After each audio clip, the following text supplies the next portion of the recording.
Hai, apa kabar semuanya saudara? Selamat datang dalam segmen Kerinduanku dalam YouTube channel Gideon Simanjuntak dan Amanda Silvanya. Kami berdoa saudara dalam keadaan sehat, kuat, bahagia, dan penuh dengan rahmat, berkat, anugerah dari Tuhan yang Maha mengasihi setiap kita. Apa kabar saudara hari ini? Gak ada salahnya sekali-sekali menanyakan kabar dari para pemirsa setia YouTube channel ini. Doa kami, saudara dalam keadaan baik, dalam keadaan sehat, dan yang terpenting penuh damai sejahtera. Memang hidup gak selalu indah, gak selalu mudah, tapi janji Tuhan, ya dan amin. Mari sama-sama kita mau bersatu dalam doa. Terima kasih Tuhan untuk hari yang baru, untuk kesempatan yang baru. Kami mau duduk diam dengar firman-Mu, berbicaralah melalui hamba-Mu, sebab kami rindu untuk diberkati. Persiapkan kami, perlengkapi kami. Hanya di dalam nama Tuhan Yesus kami berdoa dan mengucap syukur. Amin. Setelah 2 hari kemarin kita membahas mengenai dealing with the bitterness, dan yang kedua the danger of bitterness, kita masuk kepada renungan hari ini adalah overcoming bitterness atau mengalahkan kepahitan. Yusuf dalam kisah perjanjian lama adalah contoh yang paling tepat dari mengalahkan kepahitan. Alkitab mengatakan bahwa Yusuf dapat mengelola keadaan yang dihadapi, emosi dari keluarganya, dijual, dipukulin, hampir mati, jadi budak, difitnah, dilupakan, and so. Tapi Yusuf, Tuhan berikan kekuatan untuk dapat mengampuni. Memang tuh ngampunin itu kalau nggak pakai kekuatan Allah, kekuatan Roh Kudus, impossible. Karena daging itu nuntut balas. Karena daging itu nggak ada orang yang suka dicubit, nggak ada orang yang suka disakiti. Kalau kita bisa ngampunin orang, percayalah, itu bukan kita, itu pasti Tuhan. Kalau kita bisa tetap baik sama orang yang udah jahatin kita, percayalah itu bukan your power, tapi His power. Itu pasti supernatural power dari Tuhan yang turun atas kita. Kita lagi-lagi sebagai manusia, how come bisa ngampunin? Wow. Jangan-jangan ngampunin sama orang yang baik aja sama kita, kadang-kadang kita tetap gak bisa baik. Sama orang yang udah tulus aja kadang-kadang kita bisa lupa. Apalagi sama orang yang jahat. Oleh karena itu, apa yang bisa kita pelajari dari kisah yang akan kita bahas? Overcoming bitterness. Yang pertama, untuk bisa mengalahkan kepahitan, ini kalimat yang pertama, confess your bitterness to God. Akui bahwa ketika saudara disakiti, ketika saudara mengalami sesuatu yang jahat, sesuatu hal yang berat, akui itu sama Tuhan. Confess your bitterness as a sin to God. Akui. Firman Allah dalam 1 Yohanes 8 ayat yang ke-9. Jika kita berkata bahwa kita tidak berdosa, maka kita menipu diri kita sendiri, dan kebenaran tidak ada dalam diri kita. Jika kita mengaku dosa kita, maka Ia adalah setia dan adil, sehingga Ia mengampuni segala dosa kita dan menyucikan kita dari segala kejahatan. Akui, jangan disangkal. Ketika saudara mengakui dosa tersebut, Tuhan aku pahit, Tuhan aku kecewa, aku tahu ini gak boleh, aku tahu ini gak benar, ampuni aku. Maka dengan sendirinya saudara, ketika saudara mengekspos, membuka kepahitan itu sama Tuhan, Tuhan tuh Allah yang lembut. Kita bilang Roh Kudus dia ketok pintu. Kalau gak ada yang buka, dia gak masuk. Jadi ketika saudara mengekspos, membuka kepahitan itu, yang pertama saudara sedang mengexercise your self-control. Saudara gak membiarkan kepahitan itu control your heart. Saudara sedang mengexercise iman. Saudara sedang membuka akar dari kepahitan itu sama Tuhan. Dan ketika kepahitan itu dibuka sama Tuhan, saudara buka sama Tuhan, maka tanpa saudara sadari, saudara sedang mengalami pemulihan. Karena keterbukaan adalah awal dari pemulihan. Orang yang membuka kepahitannya sama Tuhan, orang yang mengakui kepahitannya sama Tuhan, adalah orang yang sadar mereka butuh ditolong. Orang yang sadar bahwa mereka butuh dibantu oleh Tuhan. Yang pertama adalah confess your bitterness to God. Yang kedua, bagaimana cara kita untuk bisa melepaskan, mengalahkan kepahitan. Yang kedua adalah identify and forgive. Mengidentifikasi. Setelah mengidentifikasi dan mengampuni. Kayak gimana contohnya Pak Pendeta? Cek, kok gue pahit sama dia ya? Kenapa gue pahit sama dia?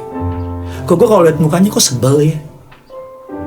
Kok gue kalau sama dia kalau denger namanya tuh langsung kayak meledak. Kayaknya kalau tentang dia tuh kayak gimana gitu. Ketika saudara mulai mengidentifikasi, maka saudara, Roh Kudus pasti akan tuntun. Maka saudara akan tahu. Saudara akan dapat mengerti dan akan mulai memahami, ternyata begini. Kalau saudara bingung mulai dari mana, mari mulai mengidentifikasi, mulai ingat-ingat. Dan ketika rasa sakit itu mulai makin kuat, jangan stop, aku gak inget-inget. Sampah kalau gak diberesin akan tetap sampah. Saudara ingat gak sih kayak kita punya rumah, kamarnya kita beresin, tapi kita cuma taruh di lemari, kita taruh, atau kotoran kita taruh di bawah karpet. Sementara bersih. Tapi you know what? Soon or later, pasti akan terekspos. Efesus 4, 31, 32 bilang demikian. Segala kepahitan, kegeraman, kemarahan, pertikaian, dan fitnah hendaklah dibuang dari antara kamu. Demikian pula segala kejahatan. Tapi hendaklah kamu ramah seorang terhadap yang lain, penuh kasih mesra dan saling mengampuni, sebagaimana Allah dalam Kristus telah mengampuni kamu. Identifikasi, Roh Kudus tuntun, dan ampuni. Bukan nanti, now, saat ini juga. Putuskan untuk memilih mengampuni. Putuskan untuk tetap menjadi orang yang mengampuni apapun yang terjadi. Yang ketiga, yang terakhir, bagaimana kita bisa hidup mengampuni atau overcoming dari yang namanya bitterness. Kita katakan yang ketiga, fight the bitterness with the mind of Christ. Lawan rasa sakit itu, rasa pahit itu dengan pikiran Kristus. Apa sih yang ada dalam pikiran Kristus? Kristus pikirannya adalah mengampuni. Ketika saudara memiliki pikiran Kristus, maka saudara akan tahu. Dulu ada gelang yang terkenal namanya WWJD. What would Jesus do? Di atas kayu salib, orang menyalibkan dia, menghina dia. Tapi Yesus justru berkata apa? Bapa, ampunilah mereka, sebab mereka tidak tahu apa yang mereka lakukan. Yesus memberikan kepahitan itu, rasa sakit itu, penghinaan itu kepada Tuhan, dan Yesus mengampuni mereka. Efesus 4, 26-27 mengatakan demikian. Apabila kamu menjadi marah, janganlah kamu berbuat dosa. Janganlah matahari terbenam sebelum padam amarahmu. Dan janganlah, dengar baik, janganlah memberi kesempatan kepada iblis. Orang yang marah, orang yang pahit adalah senjata atau kendaraan terbaik untuk iblis tunggangin. Tak berapa banyak orang yang karena amarah melakukan sesuatu yang di luar pattern orang itu. Melakukan sesuatu yang bukan membuat keadaan getting better, tapi akan lebih hancur. Tak berapa banyak orang, gak usah jauh-jauh, di jalan raya aja. Karena orang amarah langsung turun, pukul, gampar, dan sebagainya. Saya gak pernah lupa ada jemaat, cuma gara-gara mobilnya disalib, mereka turun berantem, saling mukul, saling lapor, saling visum, saling sewa pengacara, dan saling masuk ke pengadilan. Saudara mau tahu nggak siapa yang menang? Nggak ada. Bahkan dia ngomongin sama saya, aduh Pak, nyesel Pak, cuma gara-gara perkara 10-15 menit mengakibatkan saya harus menghabiskan waktu setahun 2 bulan cuma gara-gara kepahitan atau kecewa. Saya tanya sama dia, kalau bisa putar balik gimana? Kalau bisa putar balik mah Pak, udahlah, disalib ya udah, biarin, ngapain? Tadinya apinya kecil, kita masih bisa tiup, mati. Tapi ketika dibiarin, bahkan kita kipasin, jadi gede, dan ngebakar terlalu banyak. Buat apa menang tapi harganya terlalu mahal. Satu ayat terakhir, Roma 12 ayat 19 dan 21. Saudara-saudaraku yang kekasih, janganlah kamu sendiri menuntut pembalasan, tapi berilah tempat kepada murka Allah, sebab ada tertulis, pembalasan itu adalah Hakku. Akulah yang akan menuntut pembalasan, firman Allah. Tapi jika seterumu lapar, berilah dia makan. Jika ia haus, berilah dia minum. Dengan demikian, kamu menumpukan bara api di atas kepalanya. Janganlah kamu kalah terhadap kejahatan, tapi kalahkanlah kejahatan dengan kebaikan. Tulis kolom komentar di bawah, pembalasan milik Tuhan. Tulis kolom komentar di bawah, jangan kalah dengan kejahatan, kalahkan kejahatan dengan kebaikan. Selamat menjalani hari ini, selamat bertumbuh bersama dengan Tuhan. Yang punya surga, crazy in love with you.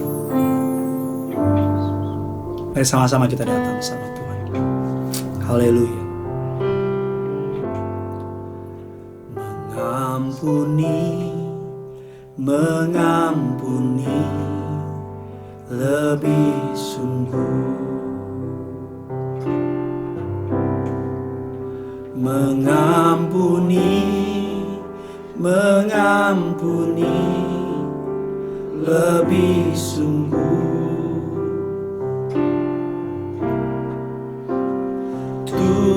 Tuhan lebih dulu mengampuni kepadaku, mengampuni, mengampuni, lebih sungguh. Mengasihi, mengasihi, mengasihi, lebih sungguh. Haleluya. Mengasihi, mengasihi, lebih sungguh.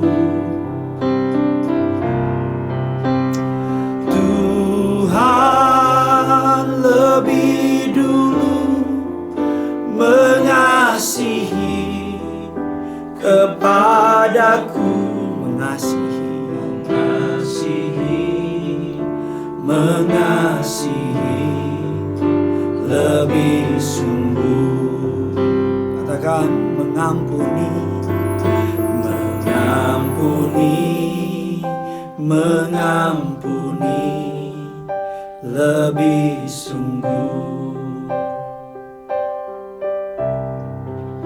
Mengampuni, mengampuni, lebih sungguh.